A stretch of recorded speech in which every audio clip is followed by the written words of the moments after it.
નમસ્કાર મિત્રો, સ્વાગત છે બધા મિત્રોનો મારી યુટ્યુબ ચેનલમાં. હું છું આપનો મિત્ર ભાવિક વઘાસિયા.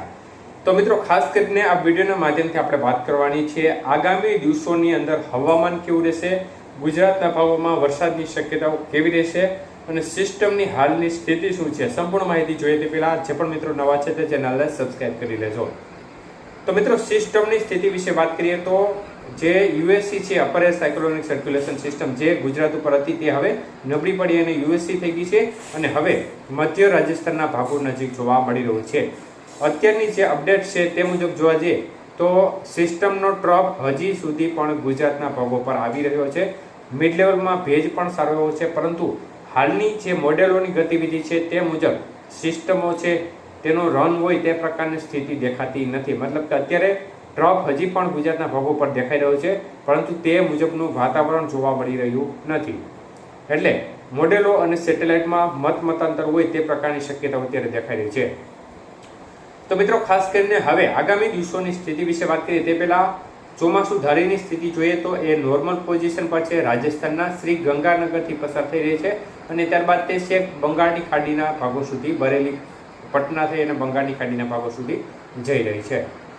તો મિત્રો, ઓફશોર ટ્રફ દક્ષિણ ગુજરાતથી કેરલા સુધી જોવા મળી રહ્યો છે, પરંતુ એક નબળો ઓફશોર ટ્રફ છે જેના કારણે વરસાદની ગતિવિધિ ત્યાં પણ ઘટી રહી છે.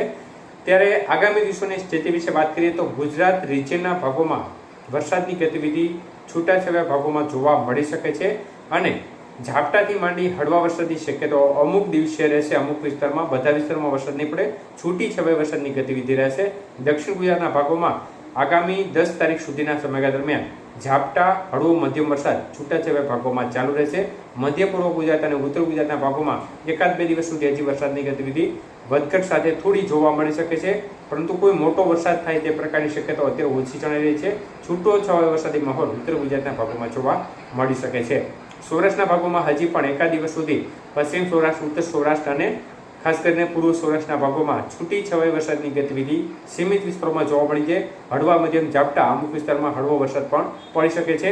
બાકી આગામી દિવસોની અંદર ઝાપટા સ્વરૂપે વરસાદની ગતિવિધિ હજી પણ અનેક ક્ષેત્રોમાં જોવા મળશે, કારણ કે લો લેવલમાં ભેજનું પ્રમાણ સારું છે, જેના પરિણામ સ્વરૂપે ઝાપટારૂપી વરસાદની ગતિવિધિ છૂટા છવાયા ભાગોમાં જોવા મળશે અને અમુક વિસ્તારમાં વરાપ વચ્ચે ઝાપટારૂપી વરસાદની ગતિવિધિ ક્યાંક ક્યાંક જોવા મળતી રહેશે.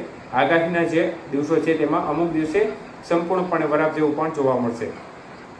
તો મિત્રો, કચ્છના ભાગોમાં પણ તે પ્રમાણે છૂટાછવાયા ઝાપટા જોવા મળશે. આવનારી 24 કલાકની અંદર થોડી વરસાદની ગતિવિધિ હજી જોવા મળી શકે છે, પરંતુ ત્યારબાદના જે 10 તારીખ સુધીનો સમયગાળો છે તેમાં મોટા ભાગના દિવસો દરમિયાન ઝાપટારૂપી વરસાદની ગતિવિધિ જોવા મળી શકે છે.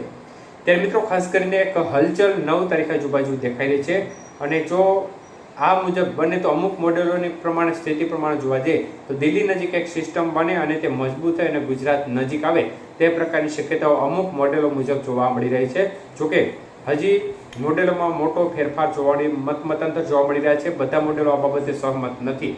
એટલે જો કોઈ પણ આવી સ્થિતિનું નિર્માણ થશે તો ચોક્કસપણે અપડેટ આપવામાં આવશે. એટલે થોડી હલચલ 9 તારીખ આજુબાજુ ચોક્કસપણે દેખાઈ રહી છે. એટલે આપણે આની ઉપર ખાસ નજર રાખી રહ્યા છીએ અને કંઈ પણ એવી સ્થિતિ દેખાશે તો ચોક્કસપણે અપડેટ આપીશું. અને જો સિસ્ટમ બને, મજબૂત બને તો ચોક્કસપણે એ સિસ્ટમ છે તે ગુજરાતને થોડો લાભ પણ આપી શકે છે. એટલે આગામી સમયમાં શું સ્થિતિ બનશે તે બાબતની પણ અપડેટ આપતા રહીશું. બાકી આગાહીના જે મોટા ભાગના દિવસો છે તેમાં છૂટાછવાયા ઝાપટારૂપી વરસાદની ગતિવિધિ ચાલુ રહેશે. અમુક સીમિત એકલ લોકલ સેન્ટરો હોય જ્યાં વરસાદની ગતિવિધિ થોડી વધુ રહે, મતલબ કે હળવો મધ્યમ વરસાદ પણ અમુક સેન્ટરોમાં જોવા મળીએ, પરંતુ એવા વિસ્તાર છે તે ઓછા રહેશે.